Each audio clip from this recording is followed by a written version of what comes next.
محترم بھائیوں، دوستوں اور بزرگوں، ایک لفظ آپ نے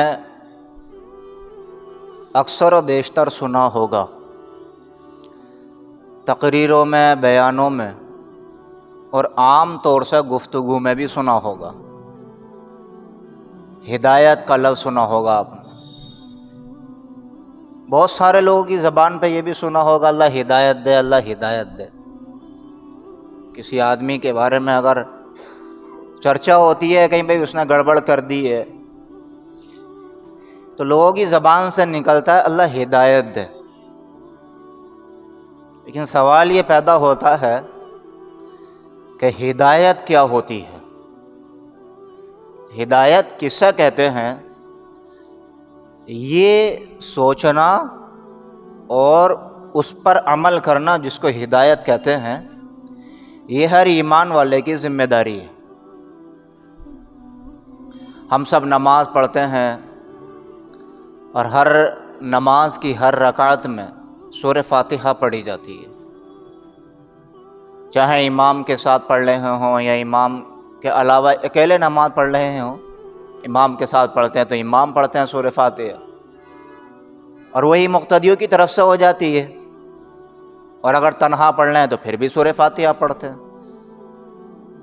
تو سورہ فاتحہ میں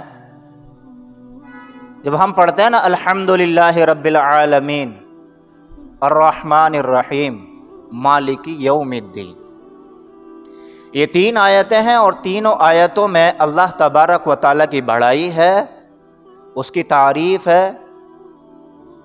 اور ان 3 آیتوں کے بعد میں جب چوتھی آیت آتی ہے نا اہدنا الصراط المستقیم، اہدنا الصراط المستقیم، ابھی میں نے کہا تھا نا ہدایت، تو ہدایت کسے کہتے ہیں؟ ہدایت کہتے ہیں صراط مستقیم کو۔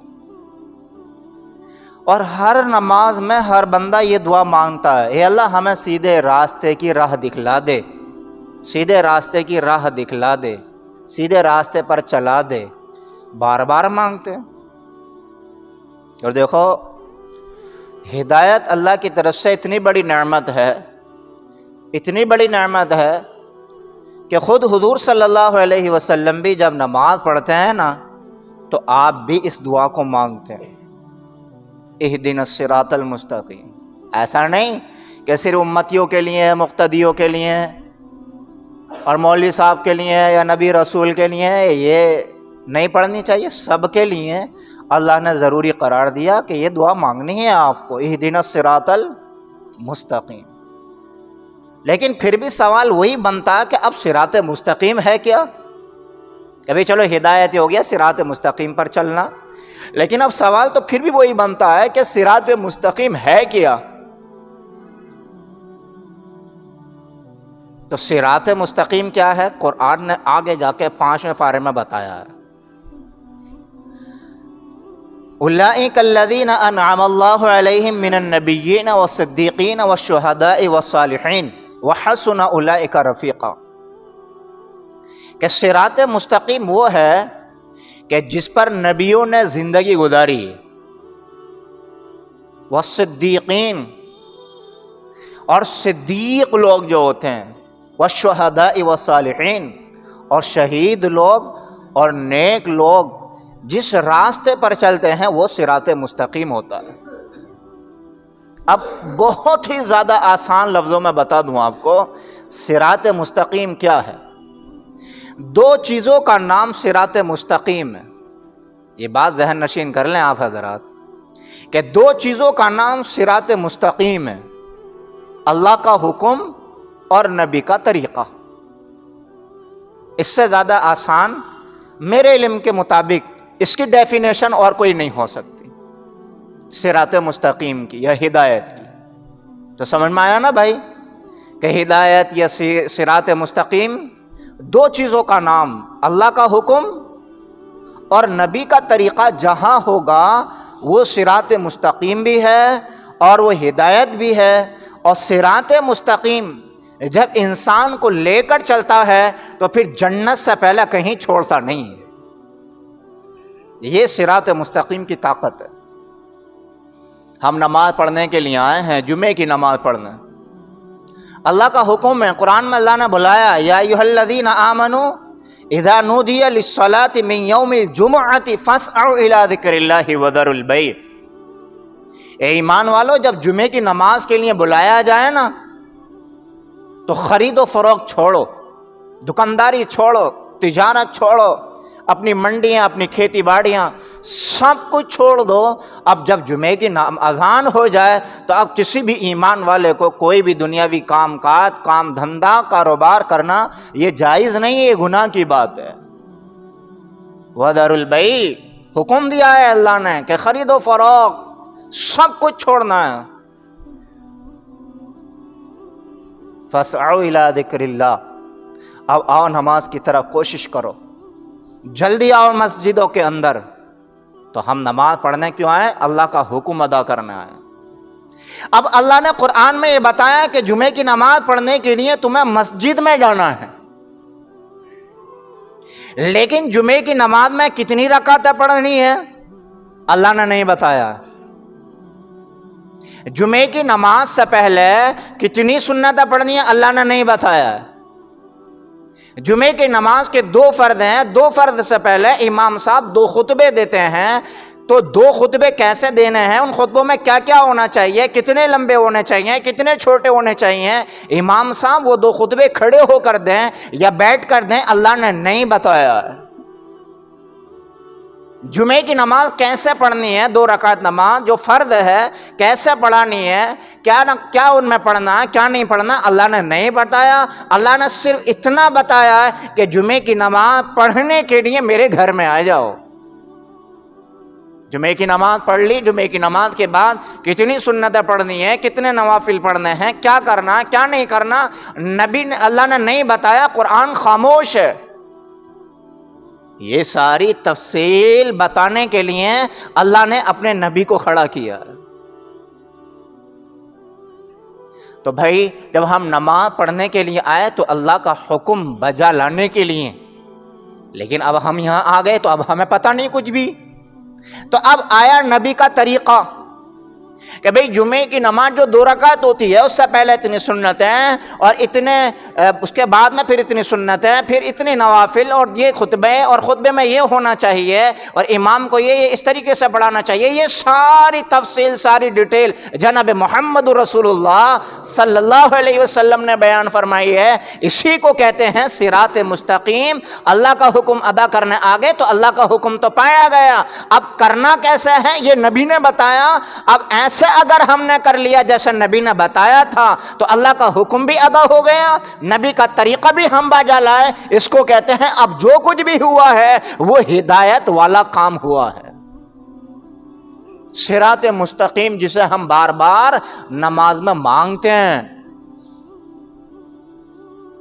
تو اللہ تبارک و تعالی نے قرآن میں یہ کہا نماز قائم کرو، نماز پڑھو، زکوٰۃ دو، جمعے کی نماز پڑھو، پڑوسیوں کے ساتھ اچھا سلوک کرو، وارثوں کا حق ادا کرو، ماں باپ کی خدمت کرو، زکوٰۃ دو، صدقہ دو، نیکیاں کرو، اچھائی کا حکم کرو۔ یہ ساری باتیں قرآن میں، لیکن کرنا کیسے ہے، ان تمام ڈیٹیل سے قرآن خاموش ہے۔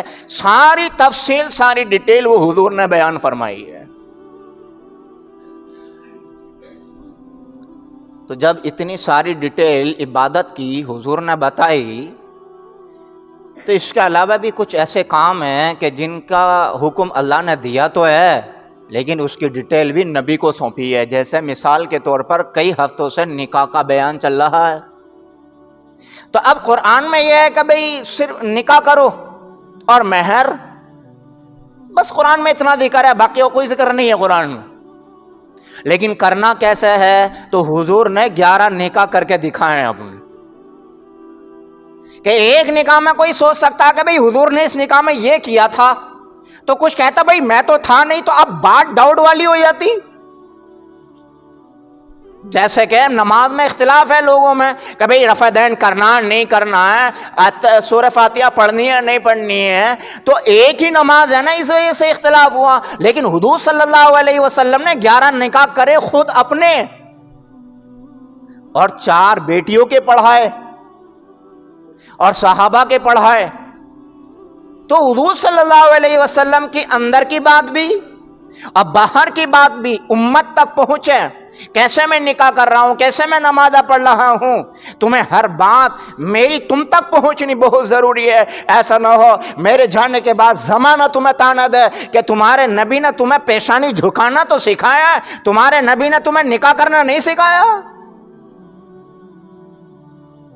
تمہارے نبی نے صدقہ خیرات کرنے کا تو حکم دیا ہے اور یہ سکھایا ہے. تمہارے نبی نے کہ پڑوسیوں کے ساتھ کیسا سلوک کرنا ہے. تمہارے نبی نے یہ تو سکھایا کہ کاروبار کیسا کرنا ہے. تمہارے نبی نے یہ تو سکھایا کہ گھر بار باہر زندگی کیسے گزارنی ہے. تمہارے نبی نے یہ نہیں بتایا کہ نکاح کیسے کرنا ہے,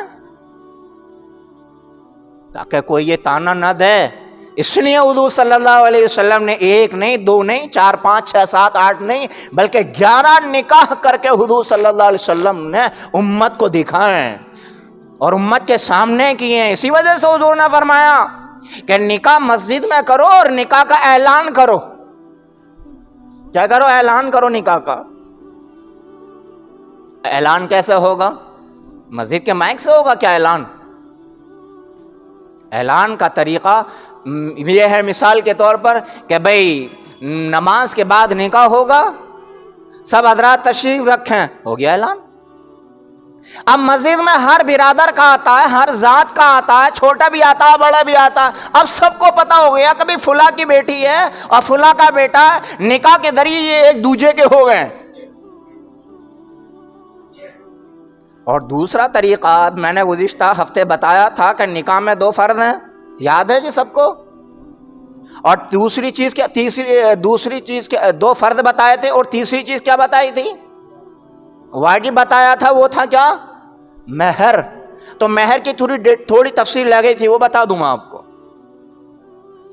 حضرت عمر رضی اللہ تعالیٰ عنہ نے فرمایا نا, میں نے بتایا تھا کہ حضرت عمر رضی اللہ عنہ نے کہا کہ مہر زیادہ مت بڑھا کے کرنا. مہر اگر سر سے اوپر اور بہت زیادہ ہائی فائی طے کرنا عزت کی بات ہوتی تو نبی کی بیٹیاں اور نبی کا جو مہر ہے وہ پوری دنیا میں سب سے زیادہ ہوتا.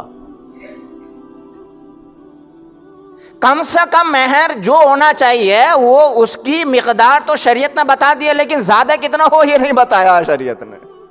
کم سے کتنا کہ 10 درہم. اب 10 درہم کتنا ہوتا ہے؟ آج کے تولے کے حساب سے ہوتا ہے 2 تولے 7.5 ماشا. کتنا ہو گیا جی؟ وہ 2,500-3 ہزار کے آس پاس بیٹھے گا کم سے کم مہر.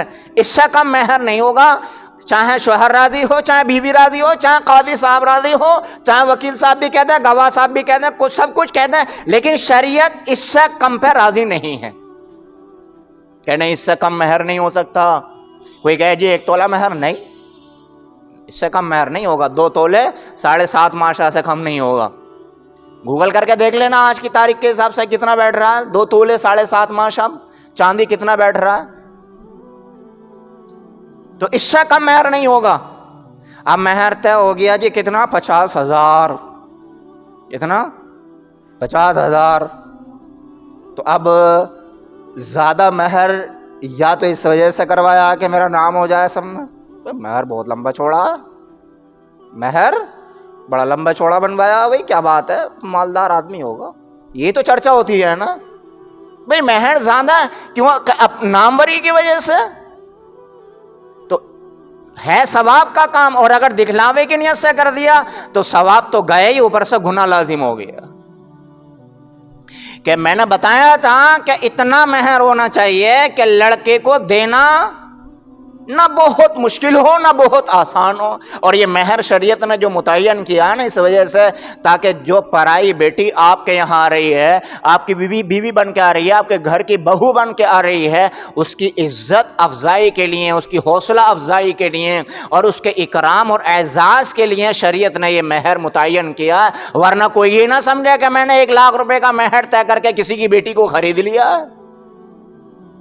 انسان کی کوئی قیمت نہیں ہوتی, چاہے کافر ہی کیوں نہ ہو انسان. مسلمان تو بہت قیمتی ہوتا ہے. اور جب مہر لمبا چوڑا متعین ہو جاتا ہے نا, تو اب آئے نا میاں مٹھو پہلی رات کو بیوی کے پاس, تو کچھ لوگ سکھاتے ہیں پہلے مہر معاف کروا لیے.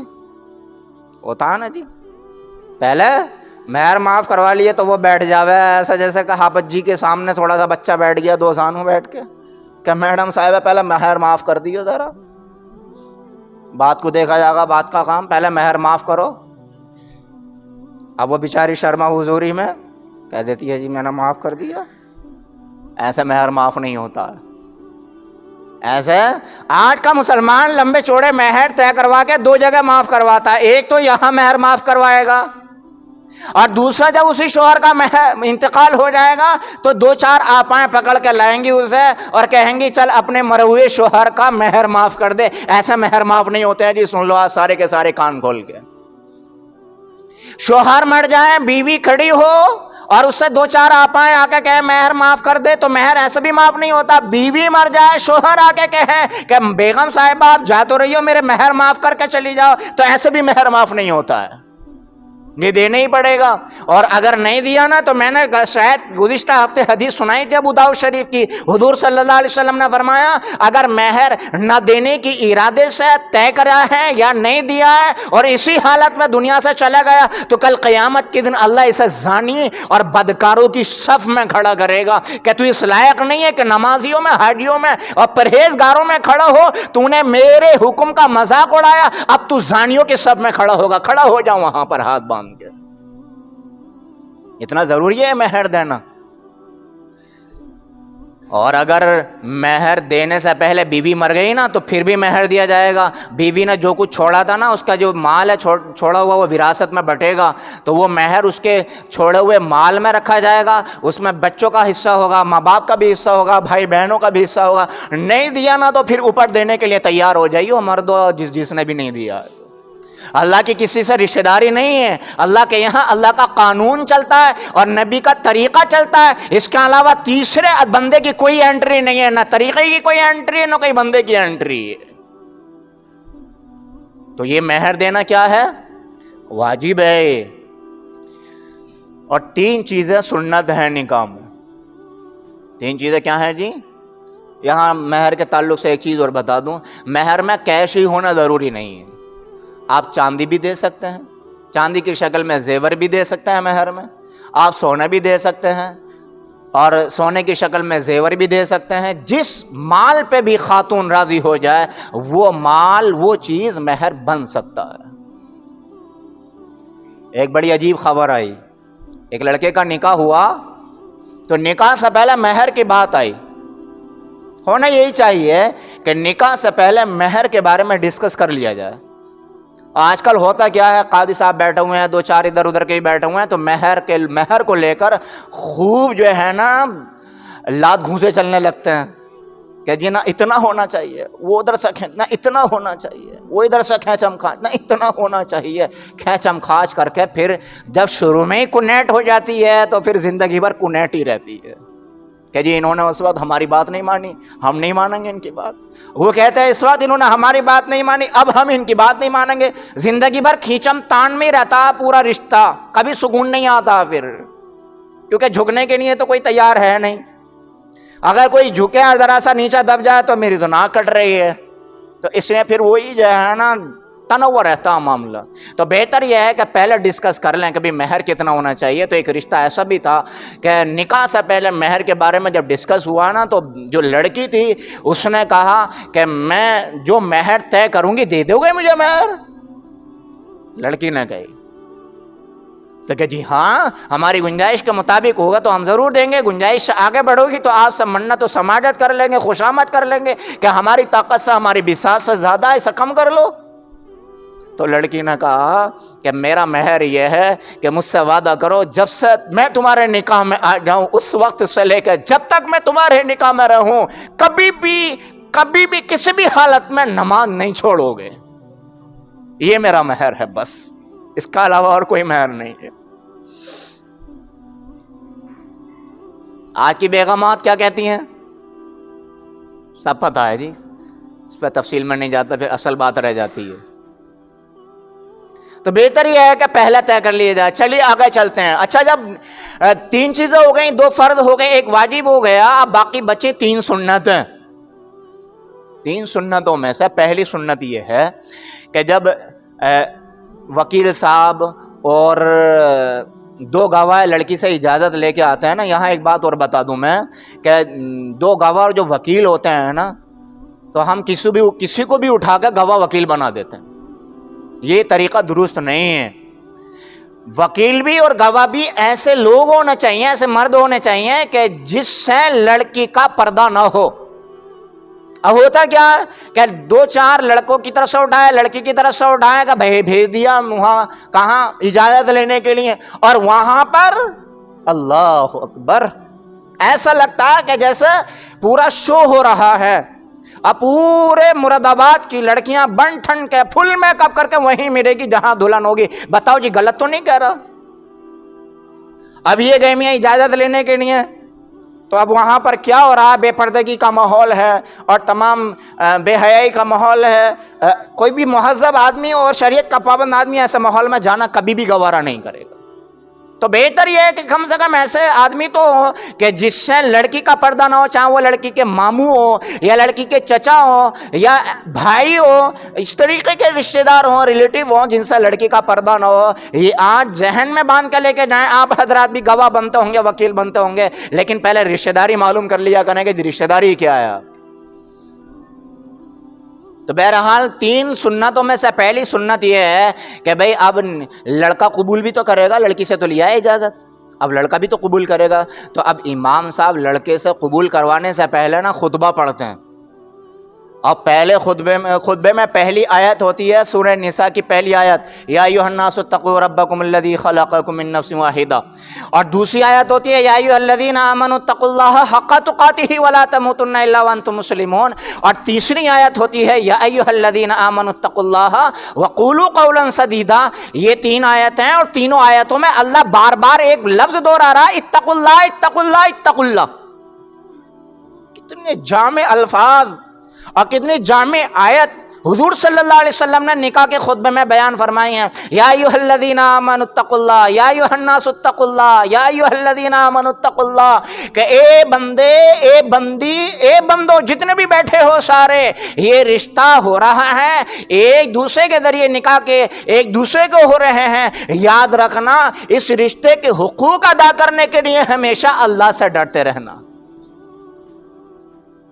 آج جب اللہ کا خوف ہوتا ہے نا تو پھر ہر کسی کا حق ادا ہو جاتا ہے, اور جب اللہ کا خوف نہیں ہوتا نا تو کتنے بھی آپ داؤ پیچ کھیل لو, کتنے بھی کورٹ کچہری چلے جاؤ, جب اللہ کا خوف نہیں ہوگا تو پھر حق ادا ہو ہی نہیں سکتا. اسی لیے اللہ بار بار کہہ رہا ہے یا ایھا الذین آمنوا اتقوا اللہ, یا ایھا الناس اتقوا اللہ اتقوا اللہ اتقوا اللہ, کہ اللہ سے ڈرو, اللہ سے ڈرو. اللہ سے ڈرتے ہوئے ایک شوہر بیوی کے ساتھ زندگی گزارے گا تو بیوی کے سارے حق ادا ہوتے رہیں گے, اور اللہ سے ڈرتے ہوئے جب ایک بیوی اپنے شوہر کے ساتھ زندگی اٹینڈ کرے گی تو بیوی بھی اپنے شوہر کے سارے حق ادا کرتی رہے گی. جیسے محمد مصطفیٰ صلی اللہ علیہ وسلم کے نکاح میں حضرت خدیجہ رضی اللہ عنہ جب آئیں, اور جب حضرت خدیجہ رضی اللہ عنہ کا انتقال ہونے لگا تو حضور صلی اللہ علیہ وسلم اما خدیجہ کے پاس بیٹھے اور روتے ہوئے اما خدیجہ سے کہہ رہے ہیں کہ خدیجہ بیگم, میری دل کی چہیتی اور لخت جگر, جب سے تو میرے نکاح میں آئی ہے میرا تیرا حق ادا نہ ہوا, تو اللہ کے پاس جا رہی ہے,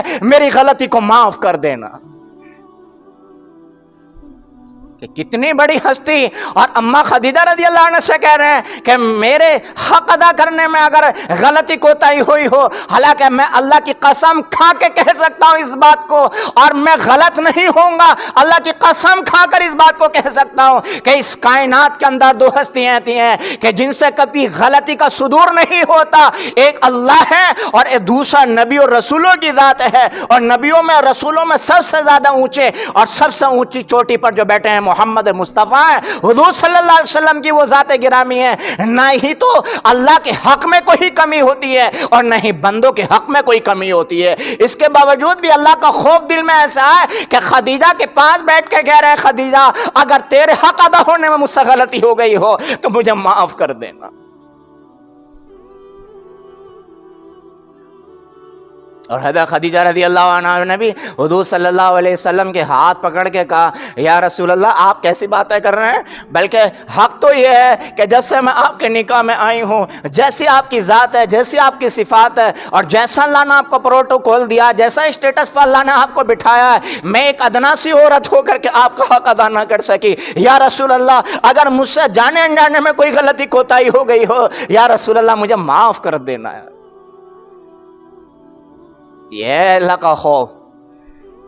تو یہ جو نکاح میں لڑکے سے قبول کروانے سے پہلے جو خطبہ پڑھا جاتا ہے نا، یہ کیا ہے بھائی؟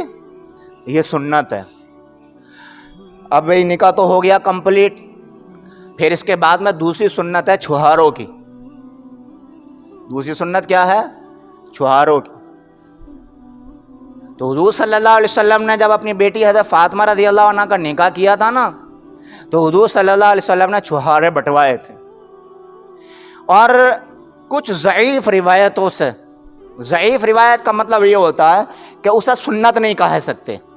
ضعیف روایت، اب تو یہ بڑی کامن سی بات ہو گئی، بڑی آسان سی بات ہو گئی، کیونکہ ہر نوجوان کی زبان پر دو باتیں ضرور ملیں گی، یہ حدیث ضعیف ہے یا صحیح ہے۔ یہ دو باتیں بڑی ملیں گی آپ کو، یہ حدیث ضعیف ہے یا صحیح ہے۔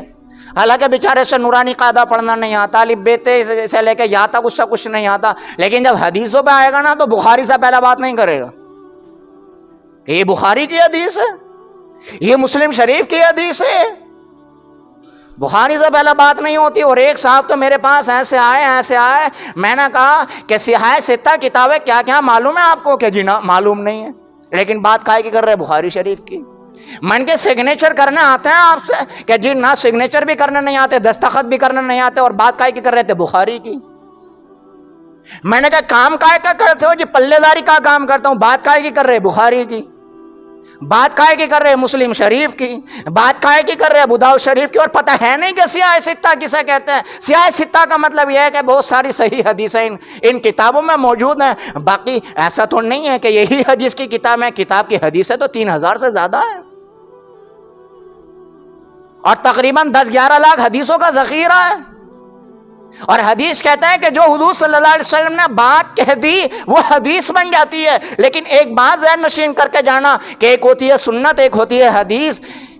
ہر حدیث ایسی نہیں ہوتی کہ اس پر عمل کیا جائے، ہر حدیث ایسی نہیں ہوتی کہ اس پر عمل کیا جائے۔ جیسے مثال کے طور پر بخاری شریف میں ہے کہ حضور نے چپل پہن کے نماز پڑھی ہے، بخاری شریف میں ہے کہ حضور نے چپل پہن کے نماز پڑھی ہے۔ اب حدیث میں کوئی کہہ سکتا ہے کہ چپل پہن کے نماز پڑھنا سنت ہے؟ کبھی کوئی امام صاحب آئے حجرے میں سے نکل کے، بڑھیا سے سینڈل پہن کے شو روم میں سے نکل کے لائے، اور ٹھمک ٹھمک کرتے ہوئے، کھٹ کھٹ کرتے ہوئے آگے مصلی پہ اور سینڈل پہن کے کھڑے ہو گئے، اور مؤذن صاحب سے کہا پڑھو بھائی تکبیر، تو مؤذن صاحب بھی کہیں گے اور وہ بھی کہیں گے جو آگے کے پیچھے وہ مقتدی کھڑے ہیں کہ تکبیر تو بات کو ہوگی، پہلے امام صاحب کو جو ہے نا آگرہ کے پاگل خانے میں لے جا کے بھرتی کرو۔ بتاؤ ہے نا بات صحیح؟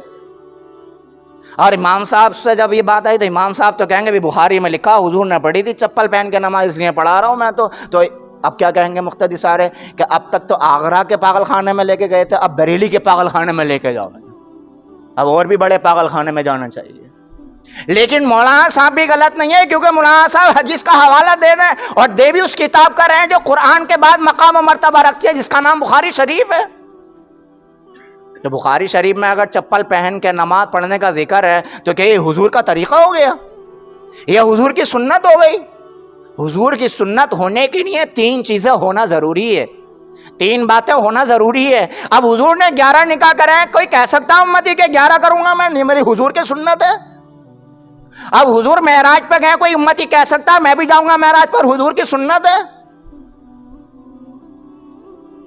نہیں کہہ سکتا، کیونکہ حضور صلی اللہ علیہ وسلم کے ساتھ کچھ عمل خاص تھے، وہ آپ ہی کے ساتھ رہے، امت کے لیے وہ سنت نہیں بن سکتے۔ سنت ہونے کے لیے کتنی چیزیں؟ 3 چیزیں، اللہ کا حکم بھی ہو، اور نبی نے وہ کام کیا بھی ہو، اور نبی کے بعد صحابہ نے بھی وہ کام کیا ہو، تب وہ سنت بنتا ہے۔ اگر نبی نے کیا صحابہ نے نہیں کیا، اس کا مطلب یہ نہیں کہ یہ نبی کے ساتھ خاص تھا، صحابہ نے اس لیے نہیں کیا تو وہ باقی امت کے لیے بھی سنت نہیں بنتا ہے۔ حضور صلی اللہ علیہ وسلم کے اوپر تہجد کی نماز فرض تھی، حضور صلی اللہ علیہ وسلم کے اوپر تہجد کی نماز فرض تھی. اگر کسی وجہ سے سفر کی وجہ سے تھکے ماندے آئے, آنکھ نہ کھلی, کسی وجہ سے پڑھ نہ سکے, تو حضور تہجد کی نماز دن میں قضا پڑھتے تھے. لیکن ہمارے لیے حکم یہ ہے کہ بھئی تہجد پڑھو ٹھیک ہے, لیکن اگر کسی وجہ سے نہ پڑھ سکے تو آپ قضا کرنے کا اس کو حکم نہیں ہے, کیونکہ یہ سنت آپ کے لیے نہیں ہے, یہ حضور کے لیے سنت تھی. تو بہرحال میں بتا رہا تھا کہ ایک ضعیف حدیث ہوتی ہے. ضعیف حدیث کا مطلب یہ ہوتا ہے کہ بھئی حضور نے کیا تو ہے, لیکن جن ذریعوں سے یہ بات آئی ہے, جن لوگوں سے ہو کے یہ بات آئی ہے, وہ لوگ ایسے نہیں تھے کہ آنکھ بند کر کے کہہ دیا جائے کہ یہ سنت ہے. یہ ہے ضعیف حدیث کا مطلب. تو ضعیف حدیثوں سے ثابت تو ہوتا ہے کہ حضور نے چھہارے لٹائے ہیں. لیکن اگر چوٹ لگنے کا اندیشہ ہے, افراتفری کا ماحول ہونے کا اندیشہ, مسجد کا ماحول ہے, اگر بکھیرے افراتفری ہوگی, مسجد کی بے حرمتی ہوگی, تو اب افضل طریقہ یہی ہے کہ بھئی انسانیت کے ساتھ, ادب و احترام کے ساتھ 2-2 4-4 چھہارے ویسے ہی ادب و احترام کے ساتھ دے دیے جائیں. لیکن آج تو ہمارے نکاحوں میں نا چھہاروں میں سب سے زیادہ گتھم گتھا ہوتی ہے نا جی, ہوتی ہے. ایسے آدمی کو چھہارے کی تھیلیاں دی جاتی ہے جو سب سے زیادہ مضبوط ہو. بڑے میاں کے بس کی بات نہ ہے. اور پھر تو نکاح کے بعد میں جو نکاح پڑھانے والے ہوتے ہیں انہوں نے اپنی جان بچانی بھاری پڑ جائے. ارے بھاگو کھا. بعض دفعہ تو ایسا ہوتا ہے کہ جو ہدیہ ہوتا ہے نا نکاح کرنے کے بعد میں, امام صاحب اس کے چکر میں تھوڑا بہت اگر رک بھی جائیں نا تو پھر جان بچانی بھاری پڑ جائے. یہ جو چھہارے لوٹنے لٹانے والے ہو جائیں نا, یہ پورا اکھاڑا بنا دیتے ہیں. تھیلیاں پھٹ جائے گی, کپڑے پھٹ جائیں گے, وہ ادھر کو بھاگے گا تو وہ ادھر کو بھاگے گا, وہ ادھر کو. پہ کیا ہو گیا, کیا بات ہے, ایسا لگے ایک ایک چھوارے کے ساتھ انہیں بھی ایک ایک دلہن ملنے والی ہے. ہاں, انسانیت نام کی کوئی چیز ہی نہیں رہی, ادب و احترام کا کوئی حال ہی نہیں رہا. نہ چھوٹے کو دیکھ رہے, نہ بڑے کو دیکھ رہے. غیر بھی دیکھے گا تو یہ کیا رہا ہے کہ ان کے نبی نے یہی سکھایا ہے. کیونکہ غیر جب ہمیں دیکھے گا تو یہ نہیں دیکھے گا کہ یہ مسلمان کر رہے ہیں. غیر تو اس اینک سے دیکھتا ہے کہ یہ نبی کے سکھائے ہوئے ہیں, یہ نبی کے سکھائے ہوئے ہیں.